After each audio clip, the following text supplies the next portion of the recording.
As you can tell, I dress up for these practice with Kride sessions. Anyway, what I'm working on today are diatonic patterns. And a diatonic pattern means it's a pattern within a major scale, or it could be a minor scale also, but I'm using a major scale now. So here's your G major scale. Now I'm going to try and jazz swing everything I do.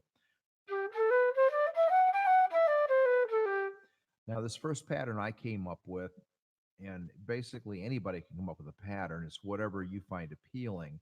But I like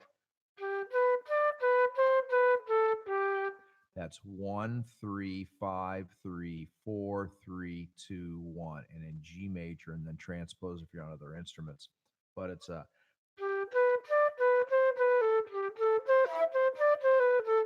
now there's books with 1,000 patterns in them, and those are valuable if you can remember them. I find that when I memorize something out of a book, it doesn't stick with me nearly as well as if I make it up myself and then just try and memorize it. So that's the pattern on the first note of the first note of the scale. I go up a step, keep going up.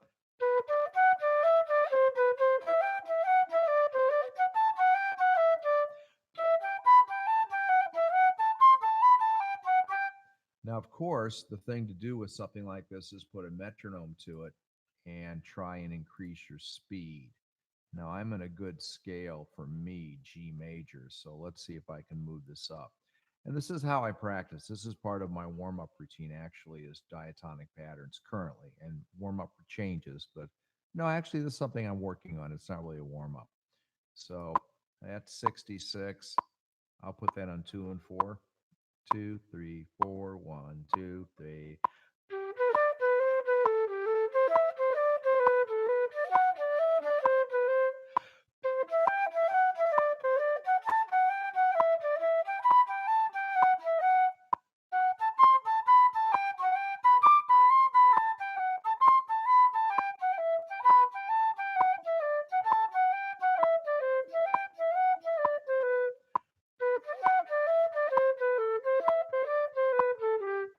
Now I can go further in the range and further down in the range if I want to work on it that way, but I'm just interested in speed. So that's 66. Let's go up one click to 69. 1, 2, 3, 4, 1, 2, 3.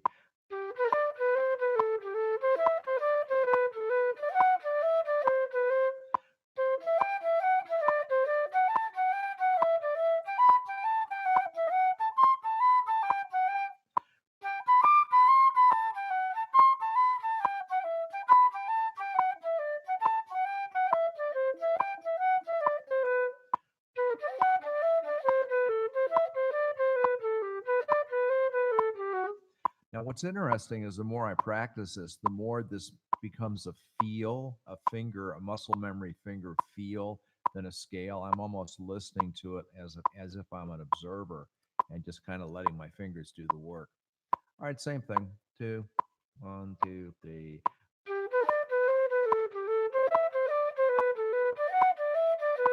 I'm also at 72. I think I said that.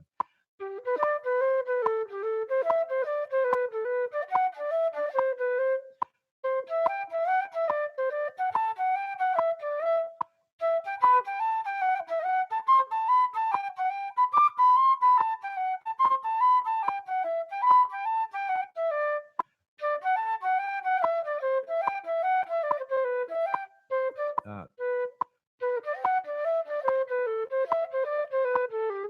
Now, also, it's a good idea to have in your mind what your plan is for mistakes. Once you hit a mistake, once you hit an area that's hard, and this varies from person to person. Are you going to get it right 3 times, 2 times in a row, 5 times in a row, 10? Whatever it takes for you to really sink that in. So I'm not really if I had done that in practice, I would have sat on that particular cell within the diatonic pattern for quite a bit. So let's go to 76. Practice with me if you want. 2, 1, 2, 4, 1, 2, 3.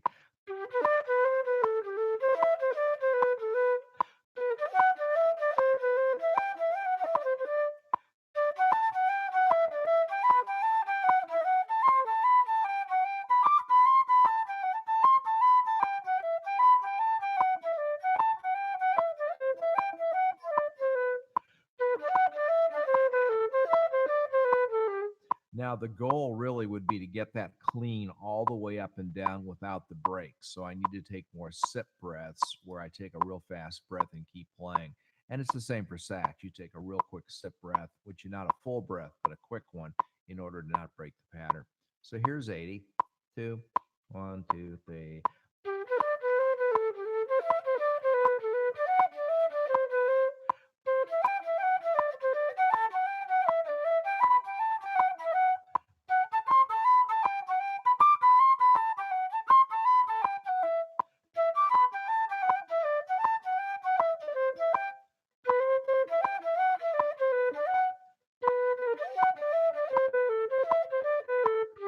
Now I'm getting to where it's getting rocky and not quite as smooth as I'd like it. So I'm aware of that. I'm not going to go much further. That was 80. Here's 84. 2, 1, 2, 3. Uh,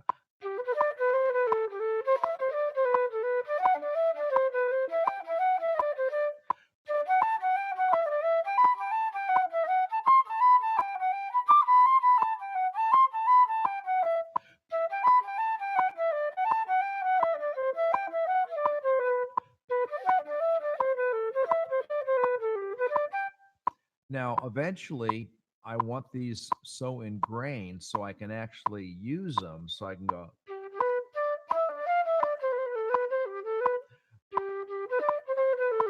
Uh,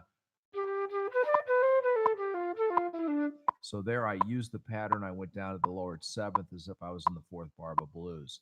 So these become useful, but they're only useful if you don't have to think about it. You want it to be thinking about the sound you're trying to produce and then have this come out naturally. So here's one more step. Let's see if it falls apart here. 88. 1, 2.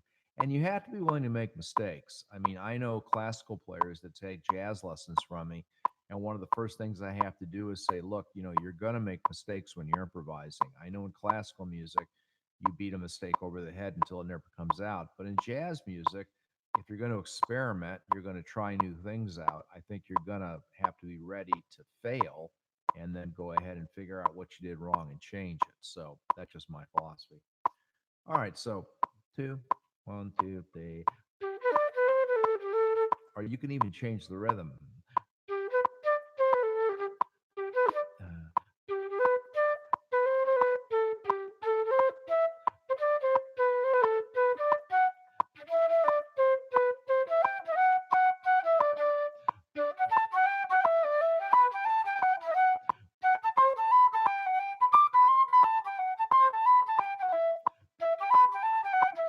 I love the sound of this flute. I mean, this, like I said before, to me, I'm going, wow, I have never sounded like this before. So I'm really happy to have this flute. Anyway, so that's pattern number one. Here's pattern number two. Pattern number two is harder, and I can't do it as well. And you're starting on the third, and then you're going up to the fifth, and then then you're going up a fourth to the root.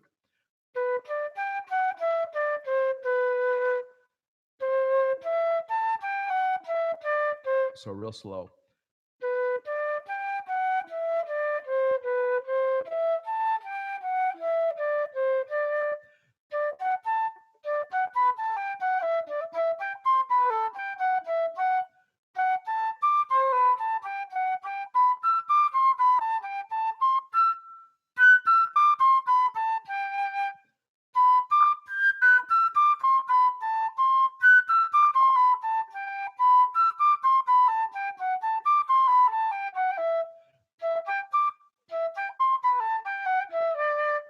So the patterns are, I mean, the way to practice this is always the same. Number one, get notes, get the correct notes. Number two, make sure your time's locked in. So you're not rushing, you're not pushing.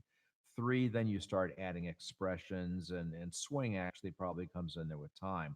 So now that I'm more comfortable with the actual notes, and I'm just, this is the process, I would actually swing it and try and keep it more time.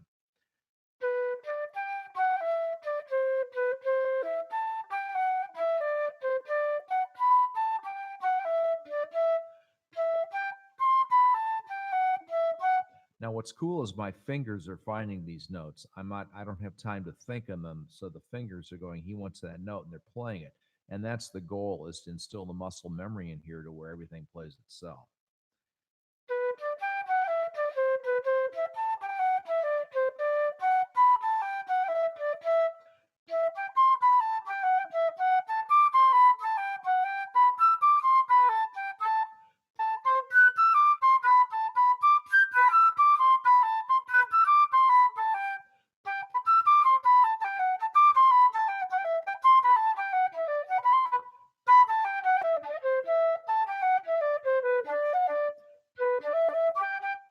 So I challenge you, come up with two patterns on your own of stuff that you like. I mean, it might be something simple.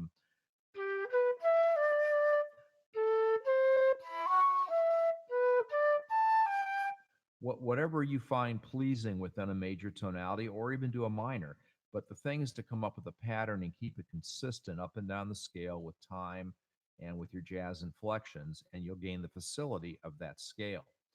So that's two that I made up. I'd say to you, make up two of your own, and then you do those. Now that was in G. I have a lesson plan that I keep for myself on the computer, on Pages on my Apple. So I pull up daily flute and I write down G diatonic pattern one got to 88, and then G diatonic pattern number two got to 60 or whatever I'm at. That way, when I come back tomorrow, I can choose, do I want to make those faster or go on to A flat and start working that? So I go chromatically all the way through the keys. Anyway, couple diatonic patterns. I hope you find your own. I think they're fun. I mean, part of it too is the tone. I just love the tone of this new flute, so I'm digging whatever I play on it. But it's just as applicable to sax. I know this is going to transfer 90% of what I do on sax. All right, guys, thanks for coming to welcome. Thanks for coming here. Bye bye.